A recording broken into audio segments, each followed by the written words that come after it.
Namun tahukah kamu jika di balik kelucuan dari para tokoh kartun itu tersimpan sebuah cerita mengerikan? Ada sebuah teori konspirasi di balik pembuatan tokoh kartun hingga membuat banyak anak kecil menyukainya. Penasaran? Langsung saja kita simak. Yang pertama, Shaggy dari kartun Scooby-Doo, seorang pecandu marijuana. Banyak orang mempercayai jika Shaggy dalam kartun Scooby-Doo adalah seorang pecandu marijuana. Hal ini diperkuat dari penampakan Shaggy sedang merokok dari beberapa episode. Para fans bahkan mengakui jika Shaggy merokok marijuana hingga membuatnya sering berhalusinasi dan melihat anjing kesayangannya jadi bisa bicara dan bergerak seperti manusia biasa. Scooby, ¿qué estás haciendo aquí? Por ti. Yap, kemampuan Shaggy dan Scooby-Doo berkomunikasi dianggap sebagai efek samping mabuk marijuana.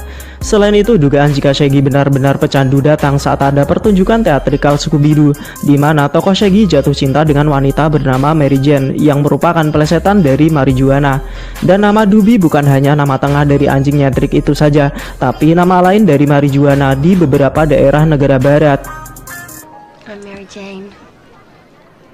Like that is my favorite name. Really? Yeah. No way. Oh, yes, you wouldn't want to run into me in a dark alley. Yang kedua, SpongeBob SquarePants hadir untuk menutupi pulau uji coba nuklir. Karakter cerita dan kocak dari SpongeBob ternyata sebuah upaya untuk menutupi sebuah pulau yang hancur dan tercemar radiasi nuklir. Nama Bikini Bottom yang menjadi setting SpongeBob diambil dari sebuah pulau karang bernama Bikini Atoll yang digunakan sebagai tempat uji coba senjata nuklir berbahaya.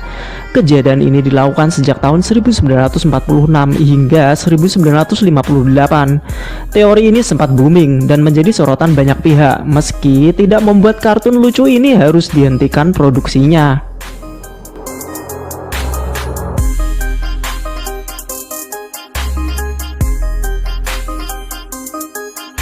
Yang ketiga, Tom dan Jerry adalah simbol propaganda perang. Hampir semua orang menyukai kartun Tom dan Jerry. Tua muda bisa dibuat tertawa akan aksi lucu dari kucing dan tikus yang tidak bisa akur. Sehari-hari dihabiskan dengan aksi kejar-kejaran hingga akhirnya selesai setelah Tom si kucing harus kalah dari Jerry si tikus kecil yang sangat cerdik dalam hal menghindari sergapan Tom yang terobsesi ingin menyantapnya.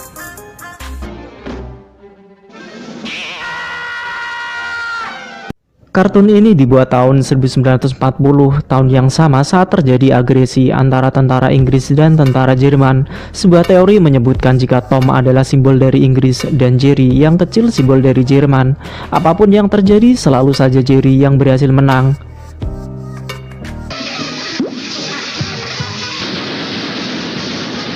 Entah benar atau tidak, namun beberapa orang meyakini jika karakter Tom dan Jerry adalah wujud para seniman dalam menyindir perang yang tak pernah ada habisnya, seperti aksi dua hewan yang tak pernah berhenti bertengkar.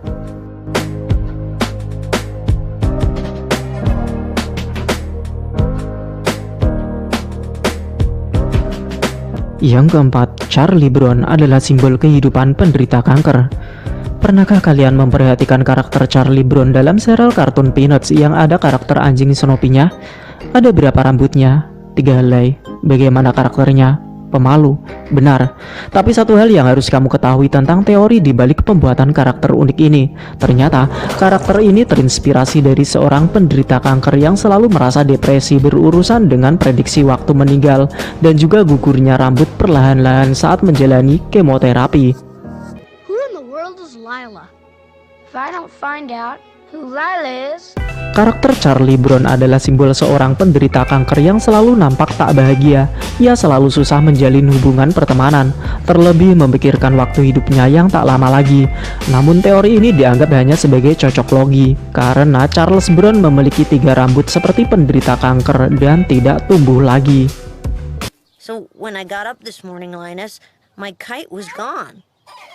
I hope whoever took it can fly it better than I could. Yang kelima, Donald Duck adalah karakter dengan gangguan jiwa. Episode Donald Duck yang berasal di awal 30-an memiliki perbedaan yang sangat signifikan.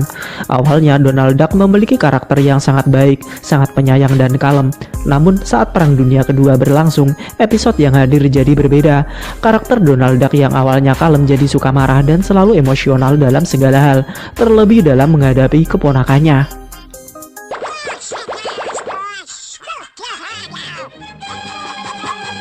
Karakter ini menjadi khas setelah selama puluhan tahun tak diganti lagi. Donald Duck jadi dikenal sebagai bebek yang selalu marah terus-menerus dalam segala hal.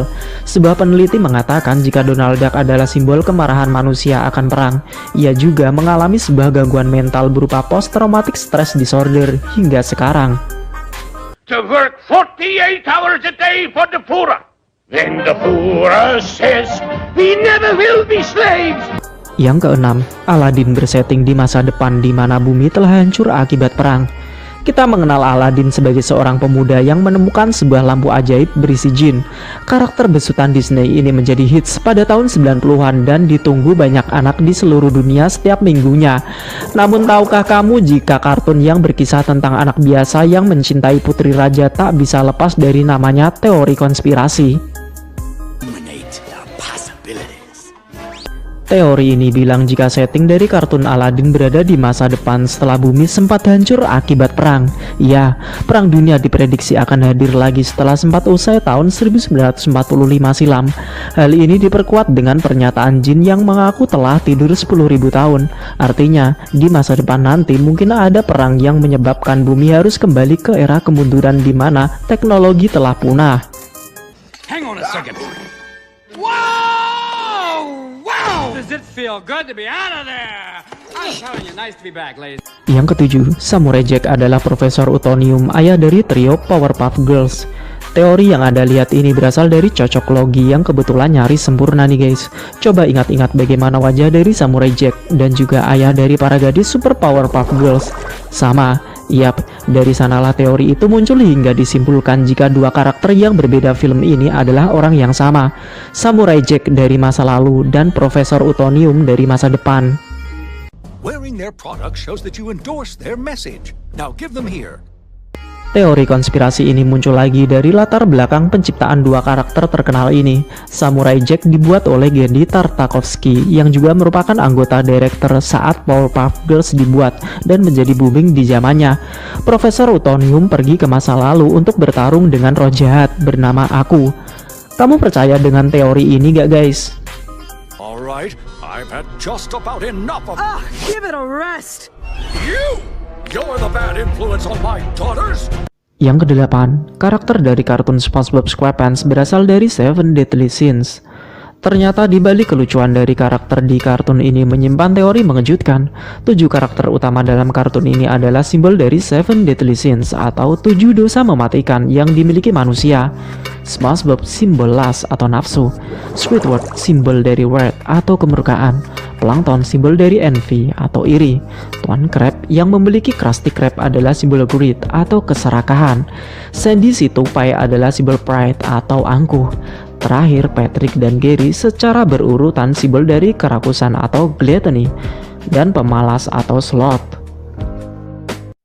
Another trophy? Oh great! What's it for this time?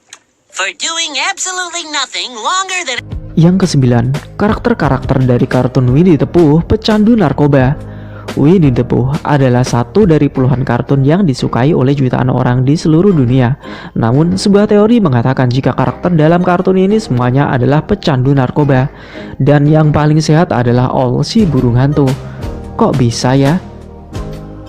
Mistakes are nothing to worry about. I make them all the time. Teori ini mencuat karena Owl selalu dijadikan tempat curhat hingga semua orang mampu menyelesaikan masalahnya. Teori ini menyebutkan jika Owl adalah bandar narkoba sehingga orang yang datang tujuannya mendapatkan obat. Aneh bukan? Namun banyak juga yang percaya dengan teori konspirasi ini. Selain itu, tokoh manusia yang bernama Christopher Robin sedang mengalami halusinasi saat berbincang dengan para hewan hutan ini. Ia juga dianggap sedang mabuk akibat obat-obatan terlarang. Teori yang gila ya guys. Oh, you did, Owl. No, I didn't. You can't sneeze without knowing it. Well, you can't know it without something having been sneezed. Yang terakhir, The Smurf adalah perwujudan dari Nazi dan klan Ku Klux. Teori konspirasi yang satu ini sangat mengerikan karena mengasosiasikan karakter lucu dan menggemaskan ini dengan sekelompok orang barbar. Namun serba kebetulan dari karakter The Smurf tidak bisa menghindarkan adanya teori konspirasi ini. Smurf dianggap sebagai Nazi karena memiliki musuh Gargamel. Musuh dari karakter serba biru ini memiliki hidung yang sangat besar, sangat menyukai emas dan juga botak.